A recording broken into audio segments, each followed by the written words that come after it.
24 hours.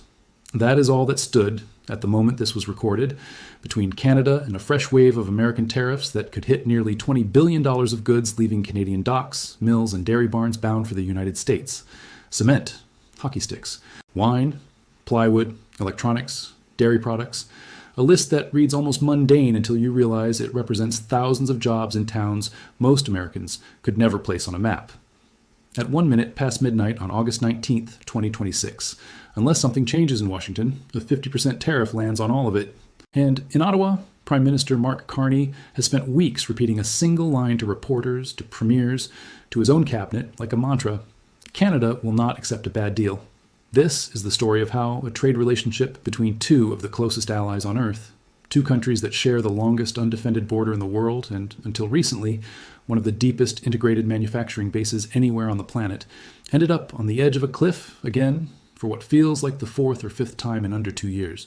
And it is a story that, as of this recording, does not yet have an ending. What follows is not a prediction dressed up as fact. It is what has actually happened, what officials have actually said on the record, and what remains genuinely uncertain hours before a deadline that could reshape the economic relationship between these two countries for years. Let's go back to where this specific chapter began, because context here matters enormously.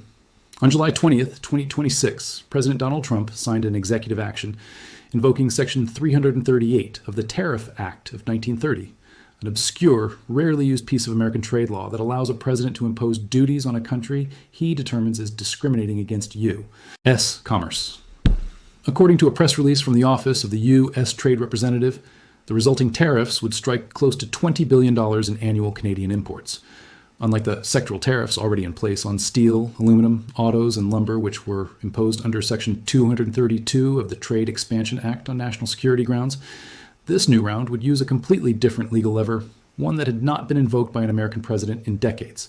Legal analysts at the trade law firm Wiley noted that the proclamations explicitly targeted goods that would otherwise qualify for duty-free treatment under the U.S.-Mexico-Canada agreement, meaning even products that were supposed to be protected by the very free trade deal Trump signed in his first term would now be exposed. That detail alone tells you how far this dispute has drifted from where it started. When Trump returned to office in early 2025, his opening argument against Canada centered on fentanyl trafficking across the northern border, even though, as multiple news organizations reported at the time, data showed only a marginal amount of the drug actually crosses from Canada compared to other entry points. Commerce Secretary Howard Lutnick, during his Senate confirmation hearing in January 2025, defended the approach, telling senators the tariffs on Canada and Mexico were meant purely to compel border security cooperation. But the justification has shifted repeatedly since then. By the summer of 2026, Trump's own proclamations and statements from U.S. Trade Representative Jameson Greer were pointing to an entirely different set of grievances: Canada's 25% retaliatory tariff on American-made vehicles, provincial liquor boards refusing to stock American alcohol, and a dairy quota system that Washington argues favors European exporters over American ones. That dairy system is worth pausing on because it keeps resurfacing as one of the most politically explosive parts of this entire fight. Canada operates what's called supply management, a decades-old structure that controls domestic production of dairy, eggs, and poultry, while setting strict quotas on how much foreign product can enter the country. Trump has called the system unreasonable to American farmers. Former Quebec Premier Jean Charest, who now sits on the Prime Minister's Advisory Committee on Canada-U.S. Economic Relations, confirmed to CTV News that dairy is very much part of the current discussions, even as he cautioned Canadians against expecting too much by the deadline. And in Quebec specifically, where a large share of Canada's dairy production is concentrated, the politics around touching supply management are close to radioactive. Bloc Québécois leader Yves-François Blanchet said publicly that he doubts a deal is imminent and warned the federal government not to cede any ground on dairy, adding that, in his words, the United States has become more greedy in the last few days. Quebec Premier Christine Frechette echoed that, alongside Newfoundland and Labrador Premier Tony Wakeham at a joint appearance with Carney, stating plainly that Quebec has been the most impacted province by the tariffs so far, with thousands of jobs lost across multiple sectors, and that protecting supply management for agriculture is more important now than ever. So here's where things stood as the clock ran down. Canada's chief trade negotiator, Janice Charette, along with Dominic LeBlanc, the cabinet minister responsible for Canada-U.S. Trade, have effectively been living in Washington. This wasn't a single meeting or a courtesy call. According to CBC News, LeBlanc and Charette sat down with Greer and Commerce Secretary Lutnick on Monday afternoon, August 17th, for what officials described as their longest session yet, running roughly an hour and 45 minutes. A source with direct knowledge of the talks told CBC that meeting had originally been expected to be the final one at the ministerial level, but after it wrapped up, that was no longer entirely clear. Another Canadian negotiating trip to see Greer wasn't ruled out, but nothing further was scheduled. That kind of ambiguity, 3 days before a hard deadline, tells you just how fluid and unresolved this situation genuinely was. What made these final days different from earlier rounds of Canada-U? Tariff brinkmanship is the sheer number of moving parts on the table simultaneously. According to reporting from CBC News, citing industry sources with direct knowledge of the negotiations, Canada has signaled it's prepared to ease some of its provincial alcohol restrictions and make other concessions in exchange for tariff relief. Those same sources said Canada is also pushing to reduce the sectoral tariffs already in place on steel, aluminum, lumber, and autos, tariffs that have squeezed those industries for well over a year now. But American negotiators, according to the same reporting, have flatly indicated those existing sectoral levies are not coming off the table entirely. The Globe and Mail, citing sources close to the talks, reported that the Trump administration wants Canada's retaliatory auto tariffs removed outright, and changes to how dairy quotas are allocated to American producers specifically, while Canada, in exchange, wants Trump to abandon the threatened Section 338 tariffs altogether. If those new 50% tariffs do take effect, the Globe and Mail reported that Charette has told Greer directly that Canada would stop negotiating and retaliate. That threat of retaliation is not hypothetical rhetoric from the sidelines. It comes from Canada's own chief negotiator, delivered directly to her American counterpart, and it echoes almost word for word a pattern this relationship has already lived through once before. Back in the spring of 2025, when Trump's first wave of tariffs under his second term hit, Canada responded with retaliatory tariffs of its own on American goods. Those countermeasures became, according to LeBlanc, a significant point of friction in later negotiations, so significant that Carney announced in August of last year, on August 22, 2025, that Canada would begin dropping some of those retaliatory tariffs on U.S. goods that complied with the USMCA framework, a move aimed at lowering the temperature and restarting stalled talks. That gesture bought some goodwill, and briefly, quota discussions and technical talks did move forward, but it clearly didn't resolve the underlying dispute, because here we are again, more than a year into what BNN Bloomberg has now described as a protracted trade war between the two countries that, as of the most recent round of talks, has stretched past the 18-month mark. It's worth stepping back here to lay out just how layered these tariffs have become, because the 50% Section 338 threat is only the newest addition to a much larger structure. There's the global 50% tariff Trump imposed on steel and aluminum imports from all countries, Canada included. There's a 25% tariff on cars and trucks not built in the United States, which has hit Canada's integrated auto manufacturing sector especially hard, given how deeply Canadian and American auto supply chains are intertwined. There's a blanket tariff on goods that fall outside the USMCA's coverage, which Trump raised from 25% to 35% starting August 1st, 2025, a move Carney publicly called disappointing at the time, while insisting that, in his words, Canadians will be our own best customer. And now, layered on top of all of that, is this new threatened 50% duty under Section 338, targeting goods like wine, hockey sticks, cement, plywood, and electronics that had previously been shielded by USMCA compliance. Reuters reported that a Canadian government source, speaking on background in mid-August, said negotiations were actually progressing well at that stage, describing the mood in the room as constructive rather than combative on both sides, and that Washington also genuinely wanted an agreement in place before the August 19th deadline, not just Ottawa. That same source told Reuters that the Americans were also showing some positive movement heading into the final stretch. But optimism from a single anonymous source doesn't necessarily reflect where the entire negotiation actually stood just days later. By Monday, August 17th, Bloomberg reported that with less than 36 hours to go, automotive sector rules had become a major sticking point, with Canada pushing to lower the effective auto tariff rate to 10%, or expand an existing exemption for American-made parts used in Canadian-assembled vehicles, while the Trump administration held firm on a 15% minimum rate. And CBC News reported that Canadian broadcasters' own sources described the two sides as being at something close to an impasse as the week began, even as talks continued around the clock. Carney, for his part, has tried to project a mix of resolve and realism at the same time, a genuinely difficult balancing act. Speaking to reporters, he described the negotiations as very delicate and very intense, language he doesn't use lightly. He confirmed he planned to speak directly with Trump by phone before the Wednesday deadline, and CTV News later confirmed that call did in fact take place, though the Prime Minister's office declined to share further details about what was actually discussed. That kind of tight-lipped handling on both a phone call between two heads of government and the granular details of tariff rate negotiations is itself a signal. When governments are close to a deal, they tend to leak positive signals to shape public expectations. When they're not, silence becomes the safer option, and that silence is exactly what's characterized the final 72 hours of this standoff. Domestically, Carney is under pressure from multiple directions at once, and that pressure is worth understanding because it shapes what kind of deal, if any, he can actually sell back home in Ottawa. On one side, opposition politicians want to see him hold firm. Former Conservative leader Erin O'Toole, discussing the state of play, said Canada is not just going to take what the Americans throw at it, and that any deal has to be fair for Canadian workers and good for the broader economy. O'Toole added that Canada is already drawing up retaliation plans in case the 50% tariffs take effect as scheduled, calling that scenario an aggressive act that would leave Ottawa with no real choice but to respond. On another side, the Conservative critic for Canada, U.S. Relations, Shuvaloy Majumdar, put out a statement describing Canada's political class as broadly united across party lines in wanting a genuine win at the negotiating table, saying the country has grown tired of being used, in his words, as a punching bag. And from Quebec specifically, both the Bloc Québécois and the provincial government have drawn a hard line on dairy, warning Carney's government against trading away supply management just to get a deal done before the clock runs out. Then there's the economic backdrop, which adds real urgency beyond the political theater. Statistics Canada reported that inflation in Canada rose to 3%, up half a percentage point from the previous month, a jump that economists have directly tied to the cascading effects of the ongoing tariff war.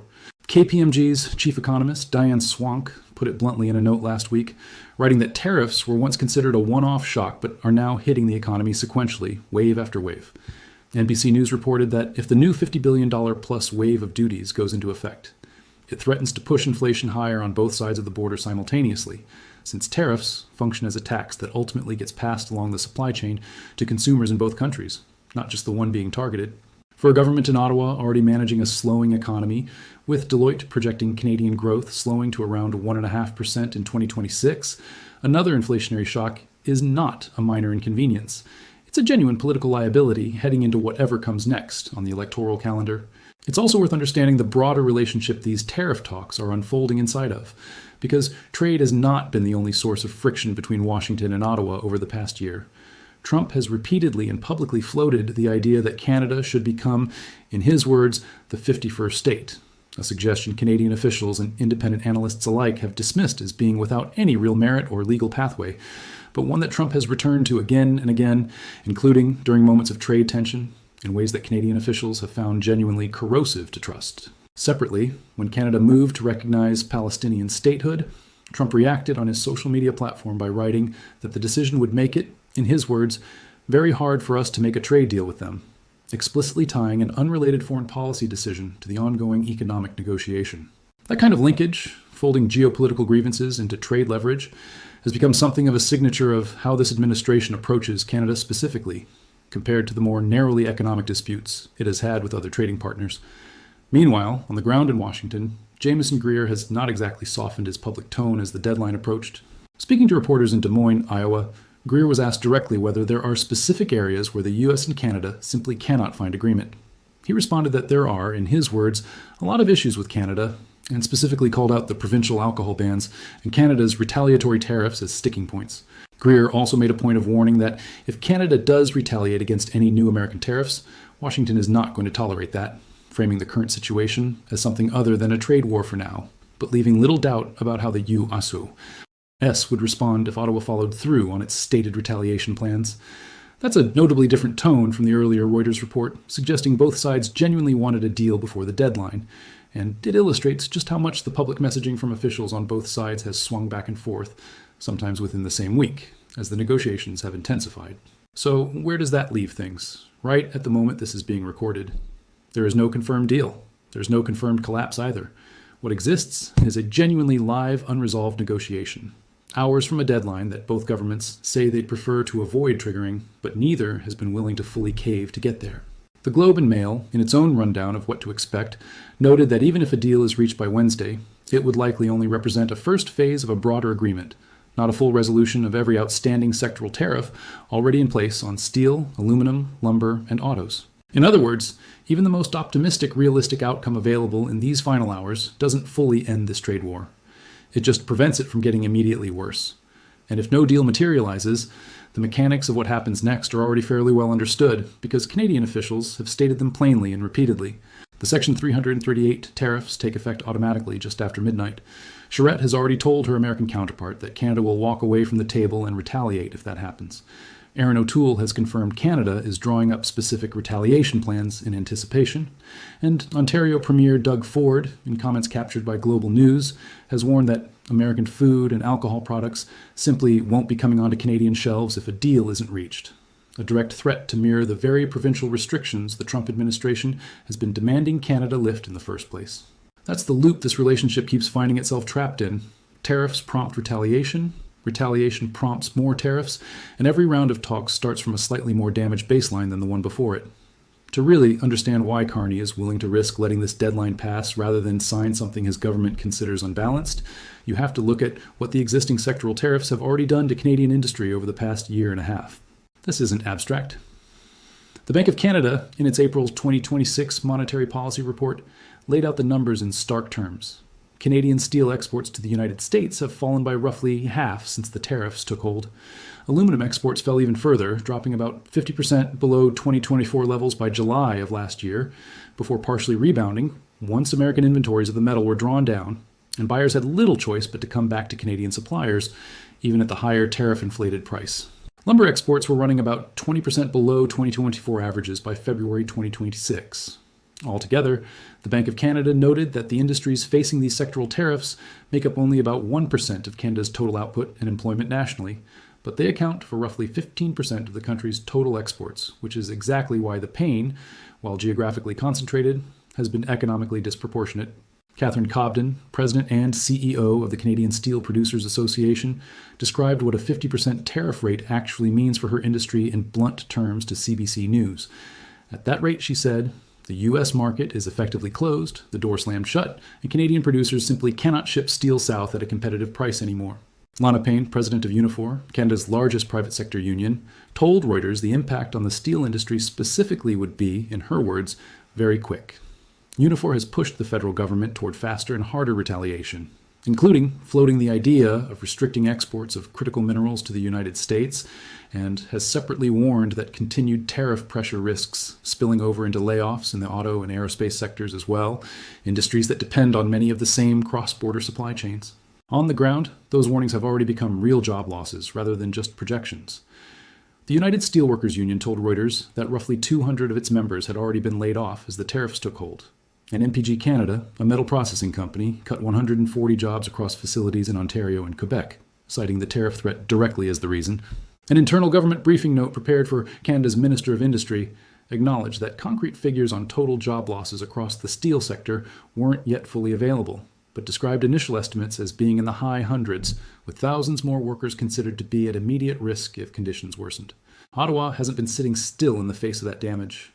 The federal government has rolled out a series of support measures aimed at cushioning the blow, including $150 million carved out specifically for steel producers under what's called the Regional Tariff Response Initiative, along with expanded financing tools like changes to the Large Enterprise Tariff Loan Program and additional support channeled through the Business Development Bank of Canada.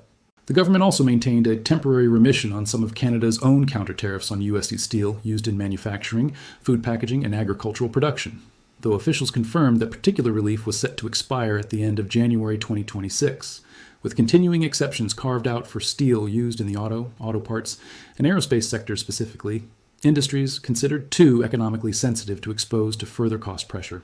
All of this is the backdrop Carney is negotiating against. Every additional tariff Trump threatens doesn't land on a blank slate.